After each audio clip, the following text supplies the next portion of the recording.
welcome to Your Access Point to Washington. I'm Aisha Tanzeem. Decades after the war that severed Pakistan and created Bangladesh, the wounds have not healed completely. Bangladesh has once again asked Pakistan to apologize for the alleged atrocities committed by its military in 1971. Is it time for Pakistan to apologize to Bangladesh? Let's find out. Joining me in studios is Moeed Yusuf of the United States Institute of Peace. On Skype from Pakistan, we have Ikram Sehgal, a renowned defense analyst and the first Pakistani prisoner of war to escape from India. And on the phone with us is Dr. Zillur Rahman Khan, Professor Emeritus at Wisconsin University and President of the Bangladesh Foundation. Gentlemen, welcome to the show. And I will go with each of you, but I want to bring, first of all, Dr. Zillur Rahman Khan for the Bangladeshi side. Dr. Khan, why do you think now is the right time for Pakistan to apologize to Bangladesh? Dr. Khan, can you hear me? Okay, we can't hear Dr. Khan right now. I'll find out why or why not. But Moeed Yusuf, is it time for Pakistan to apologize? Look, I think it's not about the timing. I mean, this is not the first time this request has been made. The real question is, should Pakistan not apologize? And if it's apologizing, does it also expect something in return from Bangladesh in terms of accepting that there were atrocities or there were sort of excesses committed on both sides? Apologies for countries are really sort of symbolic. I don't think anything changes with this. We've never tested the waters in Pakistan, whether there is public support for that. But I think there's enough literature out there which says that things happened on both sides, they were regrettable. And so whether it's an apology, whether it's a regret, I think at this point, it's critical for both sides to move on. Right. I think Bangladesh perhaps has to learn from Pakistan's experience, India's experience, not get caught up in one thing which damages future relations. Pakistan has to realize that if it's in the best interest of both sides, perhaps it should find a way which is acceptable to it and to Bangladesh to move forward. Now, Mr. Ikram Sehgal, I want to ask you, as Moeed just pointed out, Bangladesh should learn and not get caught up on this one thing. And we found out that Bangladesh Prime Minister wasn't coming to the Developing Eight meeting in Islamabad with President Zardari and other countries. It wasn't said officially, but everyone thought it's because she wanted Pakistan to apologize, so she sent somebody else on her behalf. Do you think this issue is affecting relationship in any significant way? Yes, it is.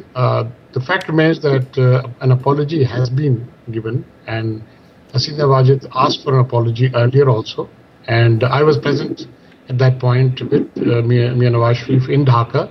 When in the helicopter we flew to the tomb of the unknown soldier in Savar, and Mia Nawaz Sharif not only apologized, but in a wreath of the. Okay, Mr. Sehgal, for some reason, we cannot hear you properly. We only heard part of what you said, so I'll come back to you on that question. Let me talk to Moeed. In the meantime, we'll figure out why we cannot hear you. Moeed, do you think that, what Mr. Sehgal said, that what's happened so far, he's talking about Nawaz Sharif, who went and apologized, Musharraf, and I have what he wrote right here with me, when he visited the memorial outside Dhaka, which is dedicated to those killed, he said, wrote down, your brothers and sisters in Pakistan share the pain of the events of 1971. The excesses committed during the unfortunate period are regrettable. Correct. Look, I mean, I think first of all, what Mr. Sehgal is saying is correct. I think the question here is private or public apology. But again, this is diplomacy, this is wordsmithing. Regret, apology, look at what happened when Salalah happened, right? It's the same story all over again. The fact of the matter is excesses were committed at the human level. Regrets have been put out. There is some domestic political implications for what the Bangladeshi Prime Minister is doing. There's no question about that. My basic point is, I think too much of South Asian history is caught up in the past.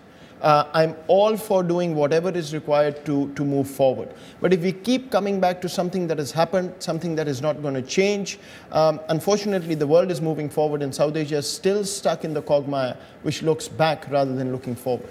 Mr. Sehgal, you're back with us. Please tell us, pick up where you were, where you left off. Actually, I agree with Moeed Yusuf Saab that, we must not dwell in the past. And actually, in a way, I'm very qualified to speak about this because I'm a witness to that, what happened in March, from 2nd March to 25th March, and part of what happened from 25th March to 7th April. And for very odd reason, I was with the Bangladesh forces, when they were pulling back to the borders from 29th March to 7th April 71, and before I was arrested and handed over to India. So, I have already told you that my father was Punjabi, mother Bengali. I'm very objective. And let me also tell you, and when Dr. Zillur Rahman Khan comes on, he will tell you, by some in Bangladesh also consider me a hero from their point of view. So I'm very objective about it. I think an apology has been rendered not once but twice. I think, with all due respects, Hasina Wajid has been playing to the gallery. And it's time to move on. Left the past, be buried beyond the past. It's not good breaking of the past. I've seen atrocities from 2nd March and 25th March as a helicopter pilot that I hope never to see ever again in my life. And then, of course, from 25th March onwards, again atrocities committed by both sides. You cannot say that one side or another. In the quantum of it, yes, you can say that more atrocities was committed from 25th March to 16th December by the Pakistani side, but what happened from the other side. But who is going to sit down and work out the quantum? The very good book has been written by Sarmila Bose, Dead Reckoning, in which I, in fact, saw part of what the interview she did and how much, research she did into that. And, you have on one side, you have a figure of 3 million people, which is extraordinary, which means about 12,000 people will be killed every day, which would make the Holocaust in Germany seem to be a picnic in comparison. So, the other side is that, yes, people were killed and there were atrocities. And, one cannot be proud of the fact. Okay, Mr. Sehgal, okay, so I'm getting your point. I'm getting your point here, and I'll bring Dr. Zillur Rahman in for that. But as Moeed said, when Salalah incident happened, Pakistanis were really stuck on the right word. They didn't, sorry wasn't enough. They wanted an apology. But I'll come to you, Dr. Zillur Rahman. I want to ask you, I don't know how much of what you were able to hear, what Ikram Sehgal said, but do you agree that not once but twice, first by Nawaz Sharif, then by General Pervez Musharraf, and not exactly an apology, but definitely a regret, and an apology by Nawaz Sharif has been rendered, and it's time to move on? The point is well taken, but I think, because I am a eyewitness to what transpired during that period of time. And the first thing that I got to tell you that I have my experience, which has been presented before U.S. Congress on hearings on Bangladesh, Solar's Committee, 100 Congress, and also I was a member of the Columbia University National Seminar on Bangladesh between 1972 and 74. And there also we discussed in great details what I witnessed.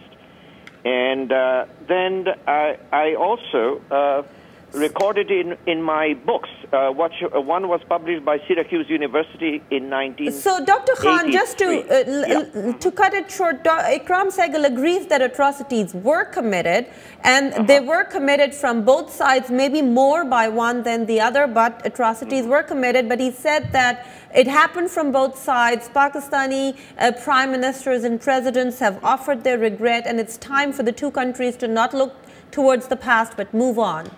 The point is well taken, but again, the atrocities on both sides, and I would like to put a footnote there.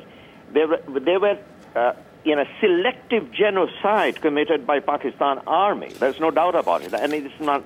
I'm quoting my friend Archer Budd, American U.S. Consul General in East Pakistan at that time, and I actually showed him the bodies of my colleagues at Dhaka University, who were brutally killed on the night of 25th when the crackdown started. And I was professor at Dhaka University at that time, and it was very painful for me to lose my colleagues and also the professors who I got when I was a student of Dhaka University in the 1950s. So it was very, very painful experience, and Mr. Saigal's point is very well taken. But I think Pakistan owes a formal apology to Bangladeshis for the selective genocide committed during that time, for the gross violation of human rights, and the need to have justice for, quote and unquote, the absent. So I think this is a very serious issue, and it has to be done. It has in the to be right addressed. way. Okay, let me get Mr. Sehgal here, and then Mueed, I think you want to add something to it. Mr. Sehgal, let's get your point on this one.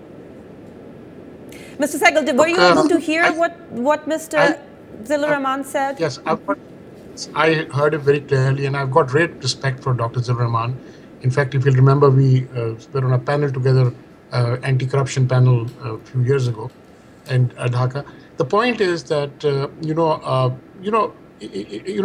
I, as a helicopter pilot, saw the way the Biharis were killed from 2nd March, 25th March, in out-of-the-way places. And even when you talk about selective genocide, that was genocide too. I saw what happened on 4th April because I was sent by the Commander Eastern Command to go and see what has happened in TNT Colony and Firozshah Colony next to the Chittagong railway station. That thing. So, the fact and what Dr. Zillur Rahman said is also right. I also studied in Dhaka University, and I am telling you frankly, I was upset when on 26th, 27th March, I didn't see the bodies myself, but I heard about it and credible eyewitnesses, and I was upset even as a Pakistan Army officer to this thing. And it is also true, there is no doubt about it, that there was killing by the Pakistan Army throughout April, May, June, July, whatever. The point is that atrocities were committed. The quantum, you cannot, at this time find out, but there was certainly the quantum was greater from the Pakistani side. My point is that an apology was given. I don't think there is something more to it when a prime minister of a country goes to a tomb of an unknown soldier, of a soldier that has fought against his country, and puts a wreath there and says he regrets and what happened. And even then, General Musharraf, who himself was a soldier, and when he went to Bangladesh, he was in uniform as a chief of army staff, and he also said the same thing. So, look, time to go put the past behind us. Put the past behind us and go forward from here. We have a long history with Bangladesh, and I have much more. My father raised the 2nd Battalion of the East Bengal Regiment on 7 February 1949. I was commissioned in the East Bengal Regiment. Dr. Zillur Rahman will bear people out that, how much, I loved my regiment. And, for me, it was a traumatic shock what happened. But, So you're saying it's time to move on. Mueed, I felt like you want to add something Look, here. I don't have the experience of the two gentlemen. And so I wouldn't, I cannot feel what they do. My point is very simple. Countries are not empathetic individuals. They're not looking to show sympathy. They're not naturally attuned to that. That said, what is clear is that as both sort of individuals are saying, there were atrocities on both sides.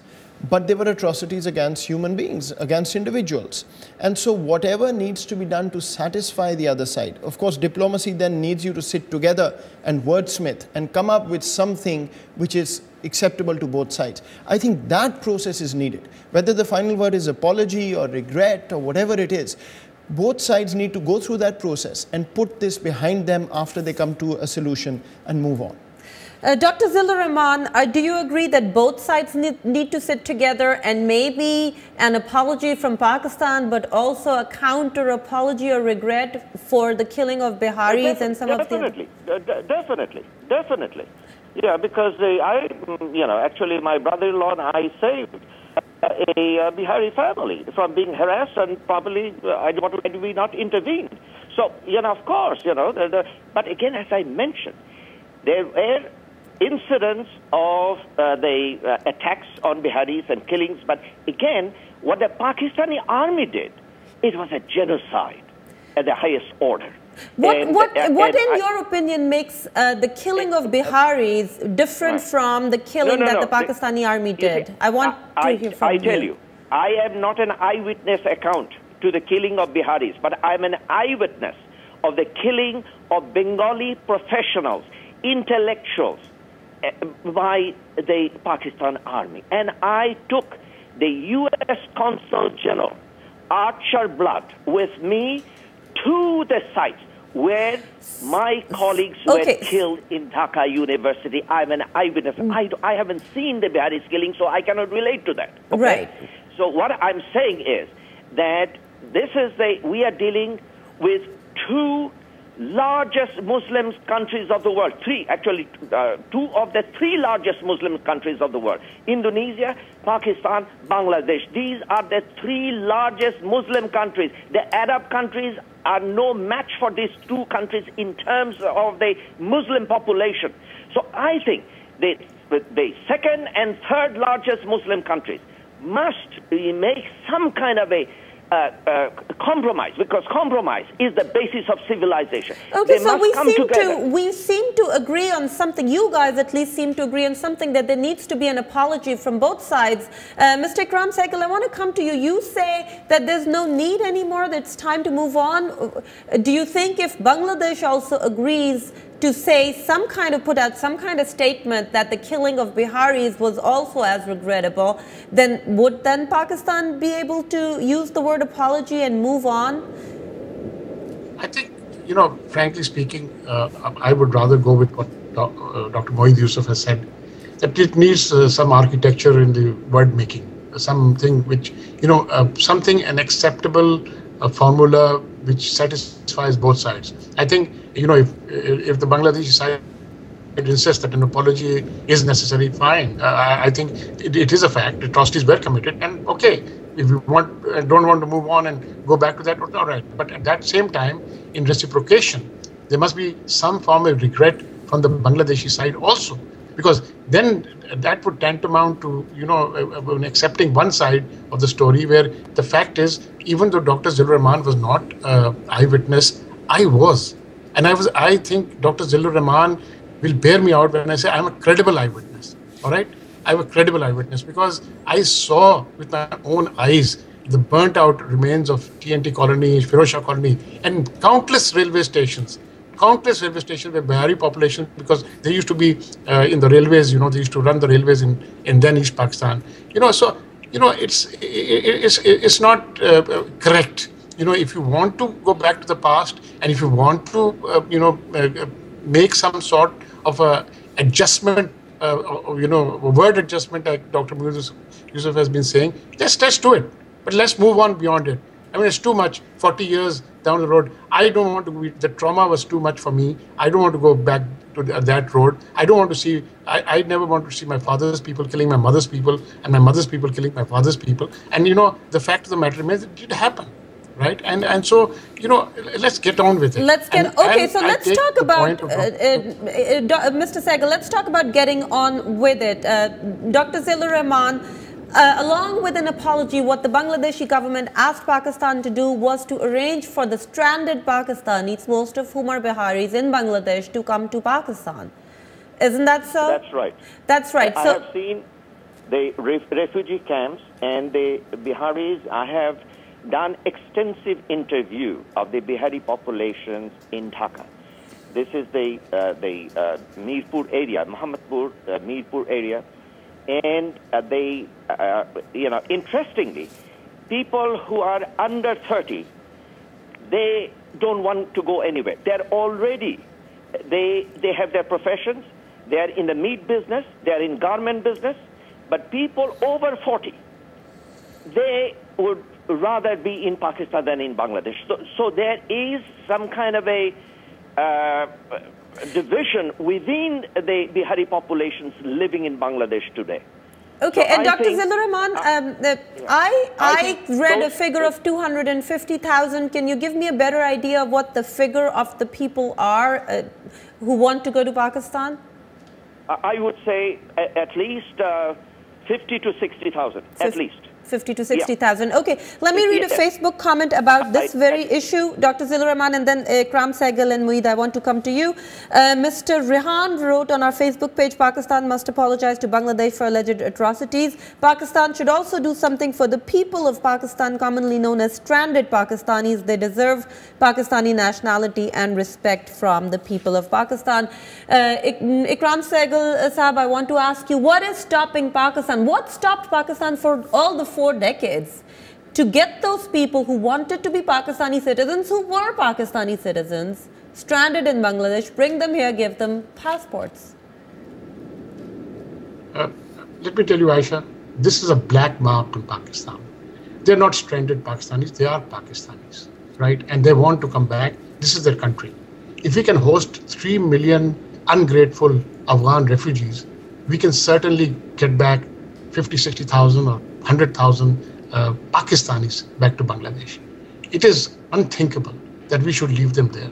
They were Pakistanis, they are Pakistanis still, and they deserve to come back to their soil. This is something that I totally agree with Dr. Zillur Rahman. This is something that is something that you cannot live with your conscience as a Pakistani, that these people who, you know, in 1971 they said they're Pakistanis, and in 2012 they said they're Pakistanis, and you know that we should leave them beyond there. And we should, you know, how many 3 million Afghan refugees, 200,000 Burmese Arakanis here, 200,000 Iranians here, 50,000 Iraqis here. You name it, we have the population. We cannot get back 100,000 people of our own people back. This is abominable. What's keeping them there, Mueed? Do we have any idea? Look, that sheer incompetence? I couldn't agree more. I think you've got a fair bit of convergence on your show on everything, the apology part as well as this. I think if Dr. Zillur Rahman, as he's saying, if there's a generational gap in the views, I think people who want to come back to Pakistan should be allowed to come back. Pakistan should take them, and they should be Pakistani citizens. The next generation, if they're Bangladeshi in their mind, they want to be there, Bangladesh should give them citizenship. It's not, they're caught up on the wrong side of history, and between two countries who are being selfish in the way they're operating. So I think the human lens says basically, at this point, there should be an exception made. Wherever they want to be, they should be declared citizens of that country and move on. I just don't see why we're not doing it. Let's talk about why we're not doing it. Dr. Zillur Rahman, the younger generation that you said wants to stay in Bangladesh, do they have Bangladeshi nationality? Some of them. Some of them have got it through marriage. They don't automatically, they don't, Dr. Zillur Rahman, they don't automatically have it. They don't automatically have it. They have to get it through marriage. I mean, how else can they get it? After all, they were born in Bangladesh. Absolutely. I think this is an issue that I'm very serious about. And I go to Bangladesh and I also talk to some of the policymakers, and I have raised this issue on several occasions. And they just want to skirt this issue. I don't know for what reason they want to skirt this issue. I say, hey, these are the younger people. They are completely absorbed. And even if they are not married into Bengali families, they should be allowed to have Bangladeshi citizenship.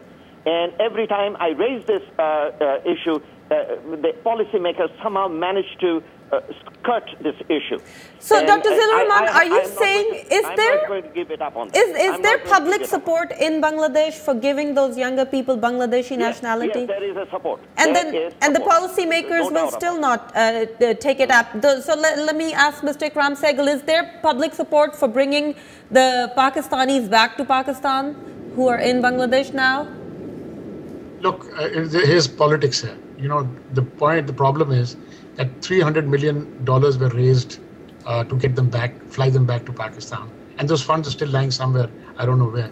The point is that here politics was played in the sense that the Sindhis here felt that most of them would come to Sindh, and already there was a Mahajir community here. They would add to that Mahajir community.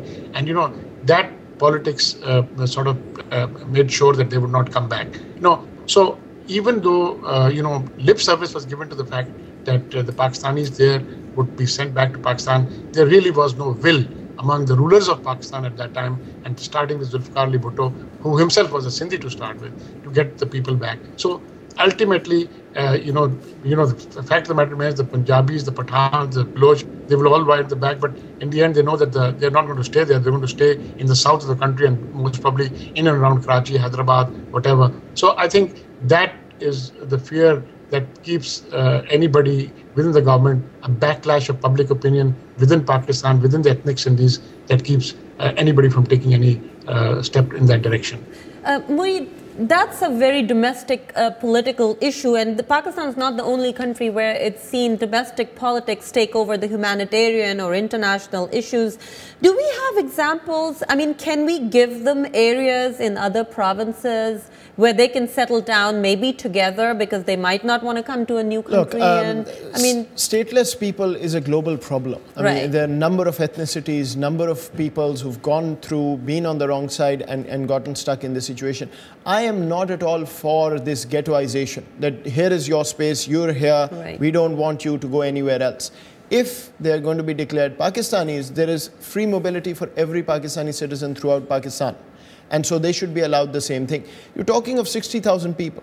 60,000 people in Karachi do not matter. Exactly. Whether it's electorally, whether it's economically, you're talking of a city of 18 million. So I think there's a bit of Machiavellian politics which is not letting this happen. But really, it's not going to make any difference when you have all these other nationalities who are Pakistani and non-Pakistani living in Pakistan. I think this is really made up to a point. Okay, now we're towards the end of our show, and I wanted to bring it up. I didn't have time. Ikram Sehgal, one issue that people in Pakistan discuss, and I want to ask you, you're a former army man, but I'm sure you have contacts with the army now. How does the Pakistani army feel about the whole thing?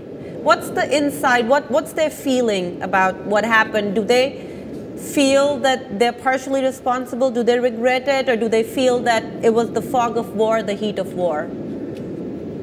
I think there is genuine regret in the Pakistan army. You know, no army likes to wage war on defenseless people, right? And soldiers, and the fact of the matter remains that, unfortunately, of course, the Pakistan army's got the blame, but the actual fact remained that it is the civil armed forces, the police and the rangers, the frontier corps, they went amok a little bit, and because the generic name of the Pakistan army got most of the blame. I think there is genuine regret in the Pakistan army, and there's no doubt about it. Obviously, nobody wants to come out and, say that outright. But in all the conversations that I've had, and, I'm one of those people who suffered because my army career was cut short because I raised this question in 1971, even when I escaped from India. So the point is that, at that time I suffered. So, Mr. Sehgal, I'm only interrupting you because we're in the last 2 minutes of the show, and I really want to bring it in. Some people in Pakistan say the army may say it regrets it, but it didn't learn anything because they're doing the same thing in Balochistan. What do you... To raise that point. Mr. Sehgal's point is well taken. And Tikka Khan was put in charge of East Pakistan during time. Dr. Zillur Rahman Khan, yes, I do get that. Let's get Mr. Ikram Sehgal to answer that point. The Pakistan army is doing the same things in Balochistan, some people say. No, Aisha, that's not correct. The Pakistan army is not really operating in Balochistan. Again, it's a generic thing. It is there is Frontier Corps, IGFC, the Inspector General Frontier Corps, there are civil armed forces which is there at places. But there is no army operation going on in Balochistan.